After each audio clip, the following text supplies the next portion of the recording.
안녕하세요, 경디입니다. 오늘은 얼굴 그리는 방법을 가지고 왔습니다. 지금 보시는 이 얼굴 어딘가 어색하지 않나요?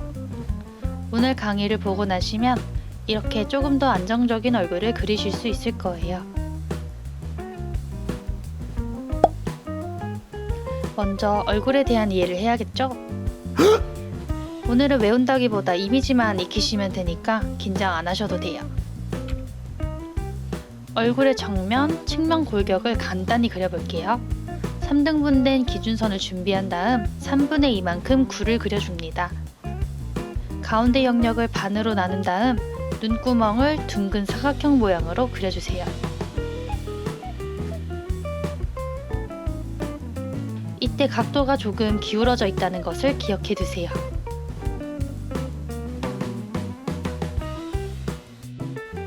뇌머리뼈는 완전한 구형이 아니라 조금 각진 형태입니다.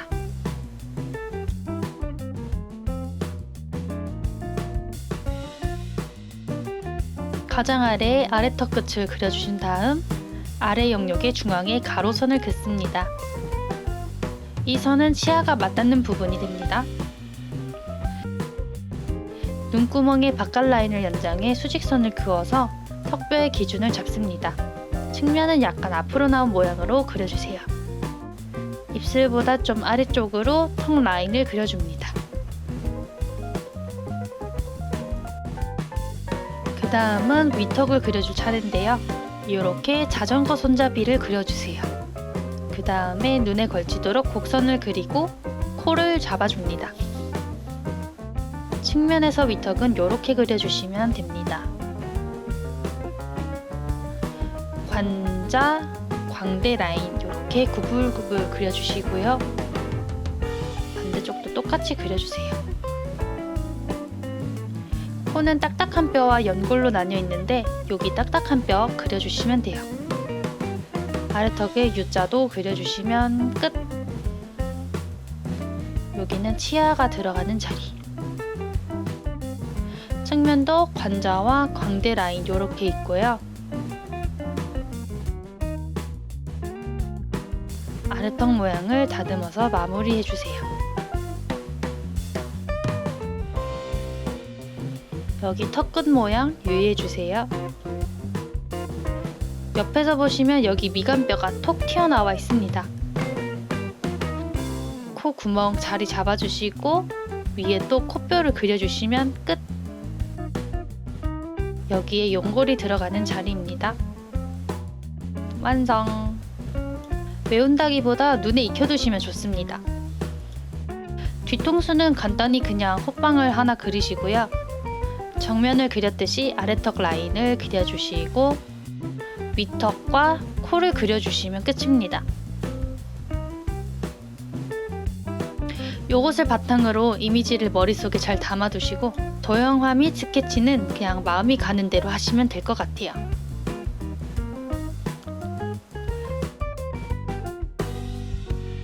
다음은 좀 중요한 남녀의 두개골 차이입니다. 그림을 보시기에 어떤 차이점이 보이시나요? 특징을 좀 말씀드리자면 남성은 여성에 비해서 두개골이 큽니다. 턱도 발달해서 각진 U자 형태로 이루어져 있습니다. 턱뼈가 발달된 만큼 코도 좀 큰 편이고요. 여기 옆모습 보시면 미간점이 톡 튀어나와 있어요. 다음에 여성을 보시면 남성에 비해서는 두개골이 조금 작습니다. 턱뼈는 부드러운 V자형입니다. 옆모습을 보시면 미간이 그렇게 튀어나와 있진 않죠? 이마가 그냥 부드럽게 연결이 되어 있어요. 요것을 바탕으로 남녀의 얼굴을 일러스트로 한번 비교해 볼까요? 크게 턱 라인 이렇게 차이가 있고요. 여성의 경우는 얼굴이 작아서 눈이 비교적 커 보입니다. 코의 길이도 조금 차이가 있고 옆에서 보시면 이렇게 미간의 돌출 정도와 턱끝의 모양도 다릅니다. 아이가 성장함에 따라서는 어떻게 변할까요? 성장을 해도 안구의 크기는 크게 변함이 없다고 합니다. 큰 변화는 성장하면서 턱이 자라나는 것인데 때 코도 함께 길어집니다.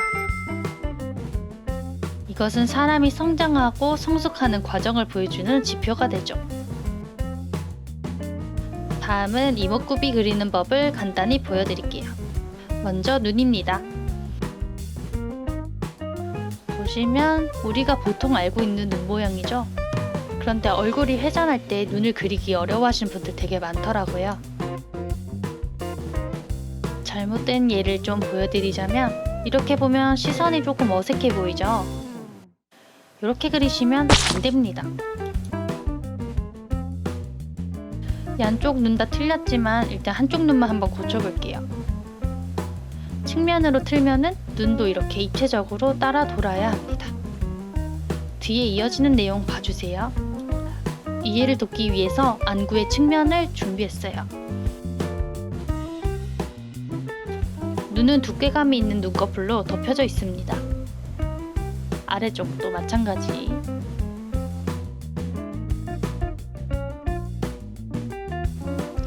눈꺼풀은 안구의 모양을 타고 이런 곡선의 흐름을 가지게 됩니다. 눈꺼풀만 이렇게 따와서 보면은 손톱 모양이나 모자의 캡 모양처럼 생겼어요. 곡선으로 보자면 이런 느낌. 여튼 이 모양을 기억하시면 돼요. 그리고 우리 안구를 간단히 그려볼까요? 각막, 홍채, 동공 등으로 이루어져 있는데 옆에서 보면은 이렇게 돌출된 형태입니다. 눈동자만 그려보자면 정면에서 보면 동공은 다 보이지만 입체감은 없는 느낌.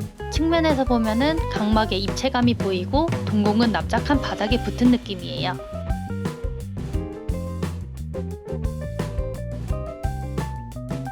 측면에서 정면으로 진행하면서 설명을 드릴게요. 먼저 눈동자가 나를 향해 살짝 돌면은 각막의 입체감이 조금 죽고 눈동자의 바닥이 더 보이게 되면서 동공이 잘 보이기 시작합니다. 눈동자가 나 쪽으로 조금 더 돌면 각막의 입체감도 더 죽고 눈동자의 바닥이 많이 보이게 되면 동공이 중앙 쪽으로 좀 더 이동합니다. 눈을 관찰하며 그림을 그려보시면 이렇게 눈의 각도에 따라서 각막의 곡선 정도와 동공의 위치가 조금씩 바뀐다는 것이 보이실 거예요.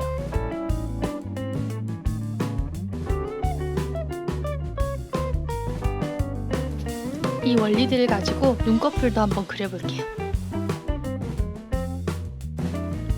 정면은 우리가 아는 일반적인 눈 모양을 그리면 돼서 그리 어렵진 않아요. 측면으로 좀 틀어볼게요. 기준점이 왼쪽으로 치우쳐지면서 각막에 입체감이 생기고 눈꺼풀의 곡선도 따라 돌아갑니다.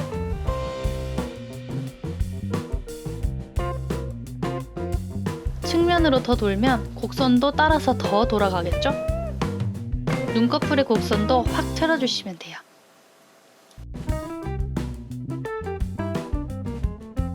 반대쪽으로 돌아도 곡선이 따라 돌아가는 느낌으로 눈꺼풀을 그려주시면 됩니다.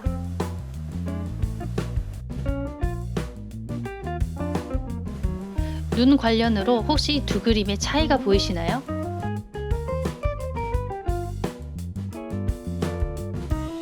바로 눈 사이의 거리가 뭐냐 가깝냐의 차이입니다. 토끼 같은 초식 동물을 보시면 눈 사이가 멀어서 조금 순둥순둥한 느낌을 내죠.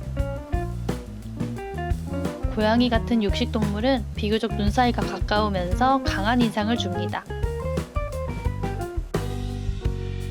사람의 눈에도 이것을 적용하면 캐릭터의 성격을 나타낼 수 있는 방법 중 하나가 됩니다. 다음은 귀. 조금 비뚤어진 관을 그린 다음에 이것을 곡선으로 부드럽게 이어주시고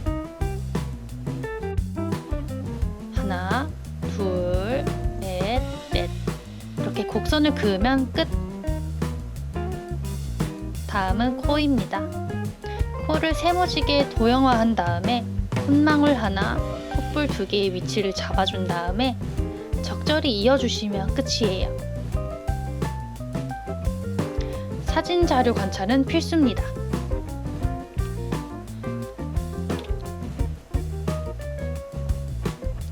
옆모습도 역시 세모지게 도형화한 다음에 콧망울과 콧볼을 그려서 적절히 이어주시면 끝입니다.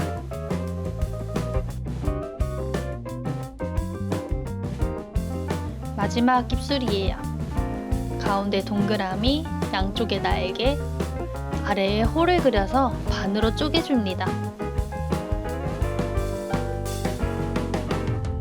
윗입술의 윗부분과 아랫부분에 V를 각각 그려주시면 입술의 기본형입니다. 옆모습은 각도와 흐름에 유의하면서 그려주시면 되는데요. 윗입술과 아랫입술이 각각 생각보다 많이 꺾입니다.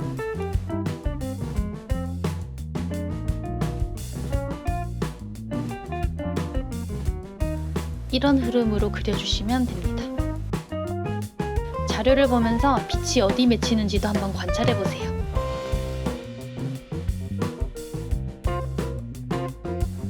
입술도 워낙에 입체적인 모양이라서 각도에 따라 매번 새로워요. 나오고 들어간 부분 유의하면서 관찰을 많이 해주세요. 앞에 본 내용들을 활용해서 얼굴을 한번 그려볼게요.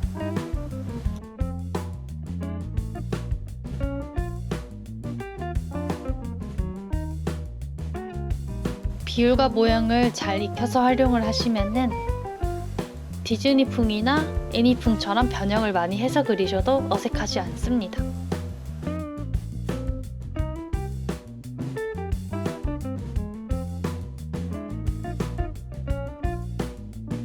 마지막으로 얼굴을 그리실 때 좌우 반전 기능을 활용해 스케치를 하시면은 비대칭을 잡아내실 수 있습니다. 그리는 동안은 비대칭인지 잘 알 수가 없어요. 이렇게 계속 체크.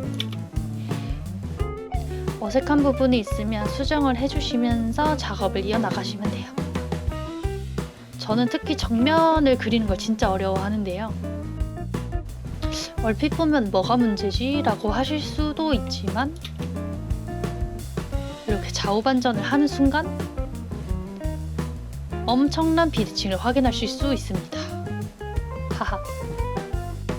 이런 이유로 좌우 반전을 자꾸 해가면서 불균형을 교정해 나가 주셔야 돼요. 말씀드린 내용을 잘 숙지하신 후에 본인만의 스타일로 캐릭터화 시켜보세요. 그럼 훨씬 더 균형 잡히고 매력적인 캐릭터를 그려내실 수 있을 거예요. 파이팅! 그럼 즐거운 그림 라이프 하세요. 안녕!